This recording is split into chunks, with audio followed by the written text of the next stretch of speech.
Hi, my name is Josh, and I have an Anker problem. This is an unopened PD Redux 25 watt. I bought a few of them, and then they released the Nano right here, which replaced this. So I gave away my extra ones, and I only kept my new one that I haven't opened. And this is absolutely, by far, not all of them. These are 3 that are protected in little bags that they come with. I have some in my wife's backpack. I have some in my daughter's backpack. I have some in my work backpack. I have a lot of Anker power banks. And this is the one we're actually making a video on today, except it's a different version of it.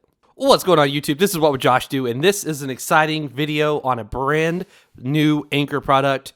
As always, I search Anker newest releases, and I saw that they made a 20,000 mAh version of this guy. 10,000 is fantastic for something that you want to charge a phone one full time off of. Or like my iPad mini 6, I can get a full charge off of it. But if I want to charge more than one device, or if I want to charge one device multiple times, you've got to go with the 20,000. You have to. You get way more energy stored in them, and a lot of times you get better benefits like faster charging. That's all stuff we're going to take a look at here in this video. So buckle in. This is their new packaging that they've been doing, where it has a bunch of the Anker chargers, wireless chargers, their phone, watch, earbuds charger, like just a lot of their products on the front of it now. Anker Zolo, #1, which is true. They are #1. There's absolutely no denying that. And that's why I make these videos. That's why I buy all of these products. I bought this with my own money because you guys watch them. You guys enjoy them. I enjoy making them, so I'm going to continue doing that. But here we go. This is the Anker Zolo Power Bank 20K 30 watt built-in USB-C cable. That's sort of a trend. I absolutely love power banks that have the built-in cables, to the point where I don't grab a power bank that doesn't have a built-in cable unless I'm using it to charge like my MacBook or some, like, you know, I don't know, my Steam Deck or something that requires a lot more power than 20 or 30 watts. This is model number A1689. There's a whole bunch of information that you can pause and read if you want to. Some safety listings, and then the UPC. But now we're going to go ahead and open it up, and it weighs a little bit more, obviously, because it has 20,000 versus 10,000. I want to know if it charges faster than the other one. I want to know if there's any benefit at all to this guy versus the other one. So let's open it up. Looks the same. It's definitely more chunky, like a side-by-side comparison. There's the 10K. The 10K is a little bit shorter. It is a little bit thinner. But overall, like, it's not even really, I mean, it's technically a tiny bit wider, but it's really hard to even see that, if it even is. So it's definitely heavier, and we're going to weigh it. Trust me, we're definitely going to weigh that. And then in here, there's a little picture. It shows a free cable. So, hey, I will take an extra cable. And then we have our instruction booklet, which basically just gives you a QR code to scan to go to their website. An extra cable that's short is always awesome. I just think it's funny that it's not branded. Like, you would never know this is an Anker cable. And it's super convenient too, because yes, you have the built-in cable. But say you have your phone charging and you're like, oh crap, my watch needs charged, or my tablet needs charged. You can plug in this, and now you have 2 USB-C connections off of 1 power bank. Oh yeah, this little guy right here was sitting next to me to the left. It wasn't even in that initial shot. This is their 87 watt built-in USB-C cable. This is the power bank that I love. 20,000 mAh, 65 watts on one port, 87 altogether. I love this thing so much. It's probably my favorite right now for the, you know, more capable power banks that can charge something faster. But it was sitting to my left and not in that initial shot. I was grabbing this and I saw it. So anyways, look at this. Look at this. So Anker also has this cable that I'm going to link in the description below. And now I have that built-in cable, and I have 2 more. So this one splits into 2 through this little smart management thing here. I'm going to link to this in the description below, where I do a bunch of testing. And I charge my laptop at 50 watts, and I charge my Steam Deck at 45 watts. But now I have 3 ports. But since this is just a 30 watt charger, I won't really be doing that. Occasionally I will use this to charge up my Pixel Buds while this is charging my phone. All right, so let's take a look at the back of it here. All right, so it says Anker Zolo Power Bank 20K 30 watt built-in USB-C cable, model number just like it does on the back. It says that it is 74 watt hours, 2 10,000 milliamp hour packs in series. So basically you get the 20,000 that way if you know how to do math and add 2 together. I say that because there's a lot of people that look at 10,000 and go, oh, it's only 10,000. I'm sorry. Too many. So the input can do 9 volts at 2.22 amps, which equals the 20 watts. Wah, wah, wah. I was really hoping that since it was a bigger power bank, they would be able to allow it to charge at 30 watts versus 20 watts. Because now you have a lot more power that you can store in here than you can with this one. So that's a little bit of a bummer to only do 20 watts. I mean, at the end of the day, it's not slow. And I did post a video of how fast this thing charges. And I mean, it takes about 2 hours. And that's not awful because a 30 watt power bank at this equivalent size would take a little over an hour. So not too horrible, but so these two are going to be the best in comparison because this is also a 20,000 mAh power bank, and it can only do 20 watts of output and like 20 watts of input, or 18 watts of input. I can't remember. It's close to 20 watts. I'm such a DDD. I'm like, I could just read off the stats here. Yes, this one also does 9 volts at 2.2 amps for output.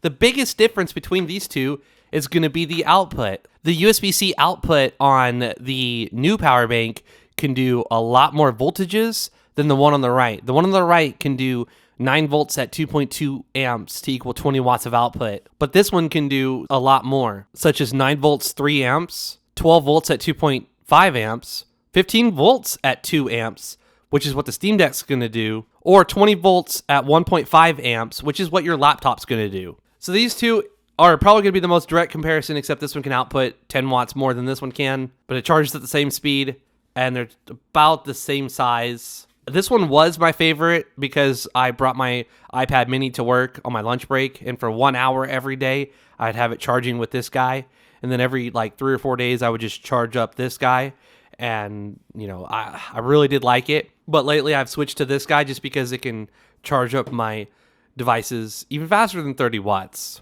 Not to mention, it recharges itself at 65 watts, so it's yeah. Same storage capacity, but it can recharge itself at 3 times the speed that this guy can or this guy can. All right. We'll get to the actual device here. So basically you plug this in and it has a very nice and firm way of carrying it. So you can strap it onto something, and you got to give that quite a bit of effort to get it out of there. It's in there really good. And then you have this port. So this can be either an output or an input. So you don't have to use this cable, or if you want to input and output, that's something that we're going to test. You also have a USB-A output there, so it's kind of hidden on the side. So it's I actually really do like that because at first glance you're like, that's a nice clean aesthetic. No USB-A port to look at, but boom, there it is on the side. So you can still charge up something, and both of these have the USB-A port. All right, so we have that power button on the side, shows that it's at 30% right now. Anker sells these little nano 30 watt adapters. They're amazing, and they fit in almost all of the tiniest of places in between some bigger outlets. So these things are really, really nice. So we're going to plug this in, and then we're going to take that built-in USB-C port, and we're going to connect it. So that's what's super nice about it. All you need to carry around is this little guy right here and this guy. You already have the cable. You don't need any extra cables. And there we go. We're charging this thing at 20 watts right now. And you can see the little white light is currently flashing, indicating that it's charging at the moment. So this thing's charging at its full rated speed of 20 watts. All right, what about that cable that it comes with? Can we output with that cable? Let's see if we can charge and... Oh... What is this? What is this? It's 9 watts, which also isn't, you know, slow. I mean, 9 watts is still way better than 5, which is what your old Apple charger that came with your phone charges your phone at.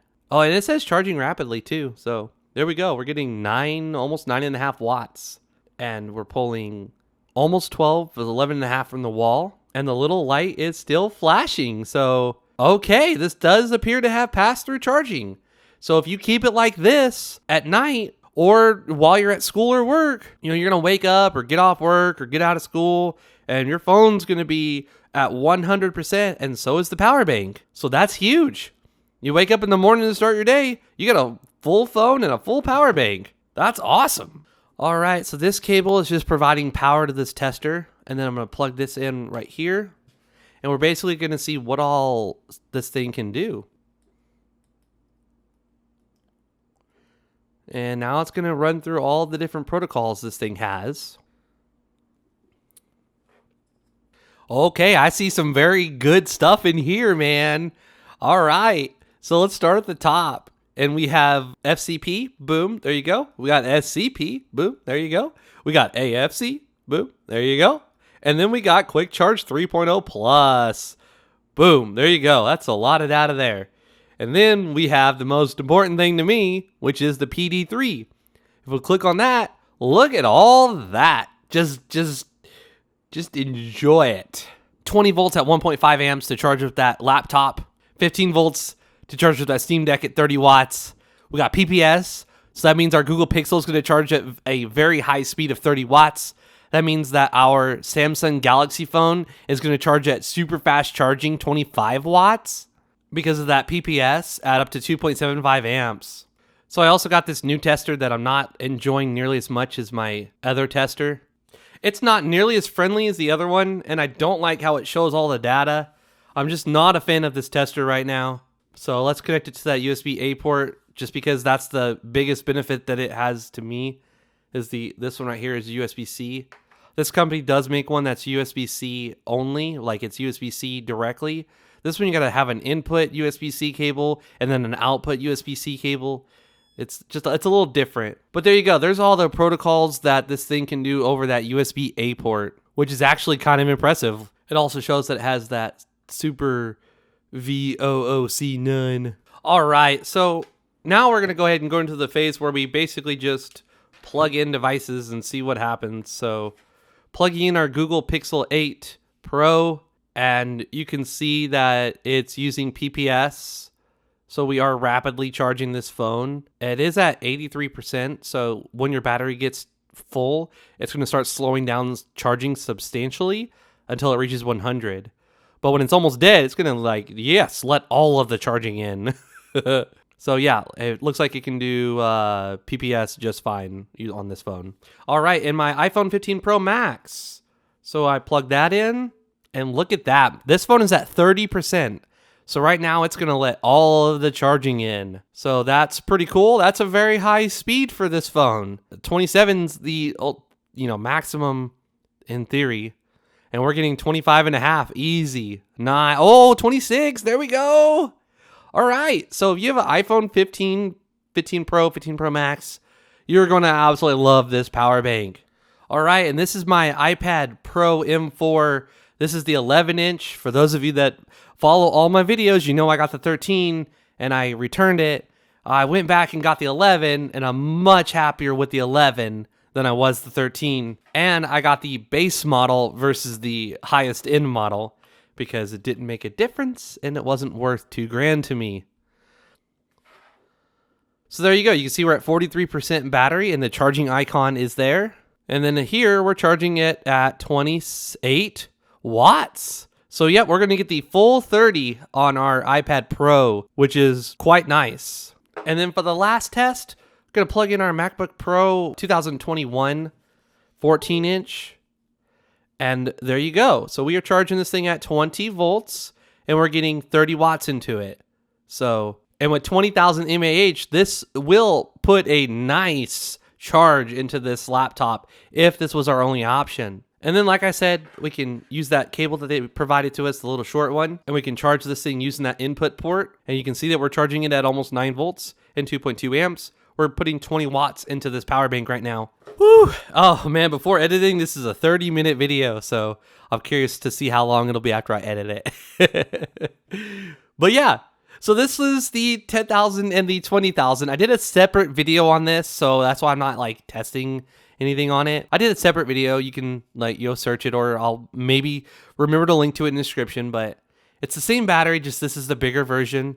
Oh my gosh, I am such an ADHD freaking... Oh, it's so bad. It's so bad. All right, so the 10,000 version is going to be 216 grams. If you were to go with this guy, which I wouldn't, I mean, it's going to charge your devices slower, and you might as well get the new Zolo version. It's going to be 344 grams. And then the new 20,000 is going to be 356. So slightly heavier than this guy, but it can do 30 watts of output versus 20 watts of output. I do like how bright this screen is. I mean, in direct sunlight, you can see that thing nice and clear. So yeah, there you go. 356 grams. And then I mentioned Steam Deck earlier, so plug this in. And as you can see, we're charging our Steam Deck at 15 volts, so we're getting almost 30 watts. All right, that wraps up this video. I hope you enjoyed it. If you did, please let me know by giving the video a thumbs up. I'd greatly appreciate it. If you're new to my channel, please consider hitting that subscribe button where I make videos all the time. I have another video I'm recording immediately after this one on another device that's not Anker. So yeah, please subscribe. Please follow me on Twitter and Instagram. This is What Would Josh Do? And I'm out.